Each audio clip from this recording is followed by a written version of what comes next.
Hello everyone, আসসালামু আলাইকুম। Chinese বলতে আমরা বুঝি টিমটিমে আলো, চামচের টুকটাক শব্দ আর মৃদু মিউজিক।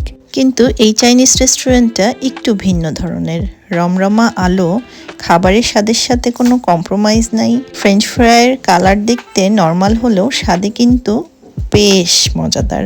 পরিবার সহ এই জায়গাটাতে আসলে বাচ্চারা মোটেও বিরক্ত হবে না, কারণ তারা অনেক সুন্দরভাবে খেলার জায়গা রেখেছে।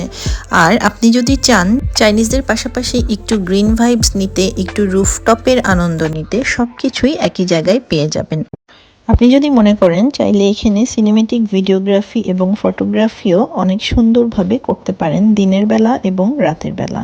সিনেমেটিক ভিডিও বানানোর জন্য আপনার এখানে কোনো পারমিশন নেওয়া লাগবে না। অনেক ভালোভাবেই তাদের সাথে কথা বলে আপনি নিজের মনের মতন সিনেমেটিক ভিডিও, ফটোগ্রাফি দুইটাই করতে পারবেন।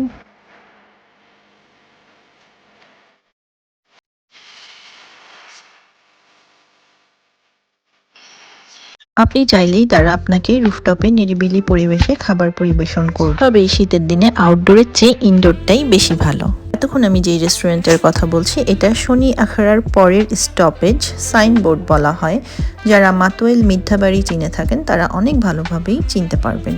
ওদের একতলাতে লাইভ বেকারি এবং ফাস্টফুডের ব্যবস্থা আছে। দোতলা তিনতলা মিলিয়ে চাইনিজ রেস্টুরেন্ট এবং রুফটপেরও ব্যবস্থা আছে। এখানে জন্মদিন, বিয়ে, বৌভাত যে কোনো ধরনের পার্টি বুকিং নিয়ে থাকে তারা। আজকের মতন এখানেই শেষ করছি, আসবো আবার নতুন ভিডিও নিয়ে।